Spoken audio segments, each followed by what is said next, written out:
today's ganap nga, i-check ko nga sa inyo yung mga kaganapan namin kagabi. So ayun nga, after shoot ko nga sa isang brand, dumiretso nga kami dito sa may Baliwag, Bulacan sa isang napakagandang cafe na tinatawag nilang Erica Licious. Actually guys, matagal ko na nakikita sa social media yung cafe na to na napakadaming ang branch dito sa Bulacan. At kung siniswerte nga naman ako, yung ka-meeting ko, dito yung napili niyang meeting place namin. Ay Diyos ko, nung pagpasok nga namin, grabe naman yung interior design nila. Napakaganda, very aesthetic. Magpapakatotoo na ako sa inyo, meron kasi talaga mga cafe na sa picture lang maganda. Aminin nyo yan, naksyota.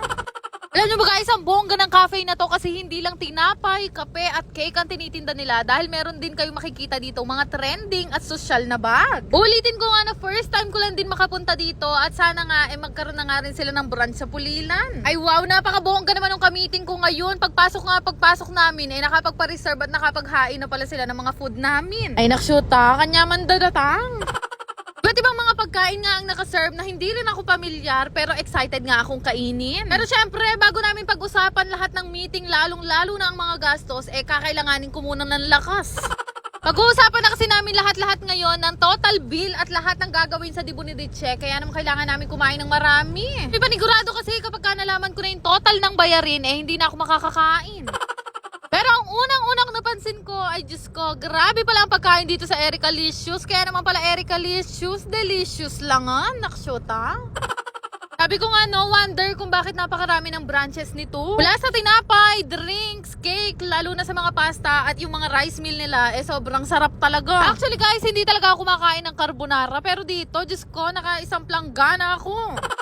Diyos ko, nakalimutan nga namin na meron pala kaming meeting na libang kami kakakain. Kaya naman pinalinis lang nga namin tong table namin at nag-start na nga kami. Una ko nga napansin dito sa may Erica Licious, hindi talaga maingay at merong room para sa mga VIP at makakapag-focus talaga kayo sa meeting nyo. Kasi naman ako talaga personally, kasaman ko talaga yung maiingay na lugar. Gusto ko kasi ako lang yung maingay. Naksyuta.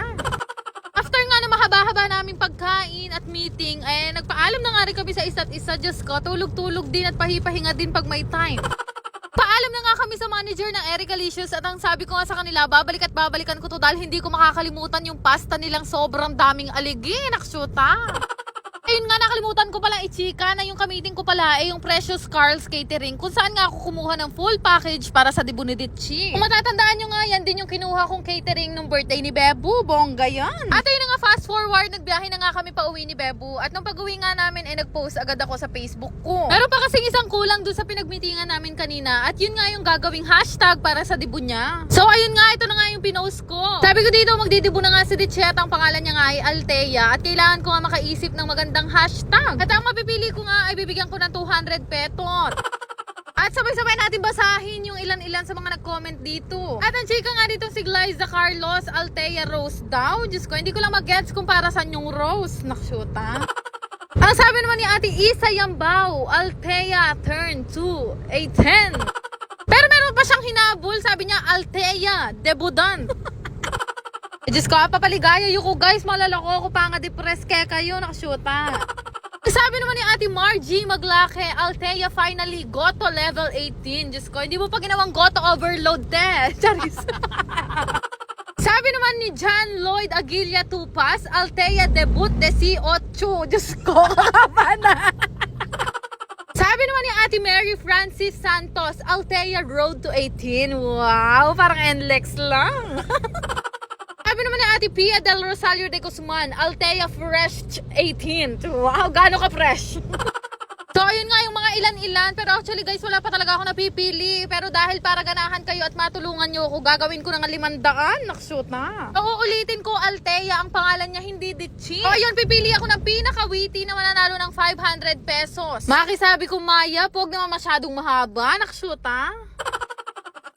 Matanong ko lang sa inyo, nasubukan nyo na ba maglaro at mag-withdraw sa Diamond Game? Unahan ko na nga kayo, itong laro na to ay para lamang sa mga matatanda at mahigpit na pinagbabawal sa mga bata. At higit sa lahat, ito ay libangan lang. Para mag-register, fill upan nyo lang lahat yan, ilagay yung inyong mobile number at ganun lang kadali meron na nga kayong account dito sa Diamond Game. Dami nga kayong laro na pwede pagpilian dito. May color game, toss coin at iba pa. Itong color game nga, pinakamadaling laruin dito dahil mamimili ka lang din naman ng kulay. Para ka nga lang din nasa peryaan pero ang kaibahan dito sa Diamond Game, hindi mo na kailangan lumabas. Kung gusto nyo rin itong laruin, makikita nyo yung link sa comment section at doon nyo rin makikita yung referral ID. Dali nga lang din mag-cash in at mag-withdraw dito dahil may mga instruction din naman. Pero uulitin ko, itong laro na to ay strictly for adults only. Yan lang naman. Salamat!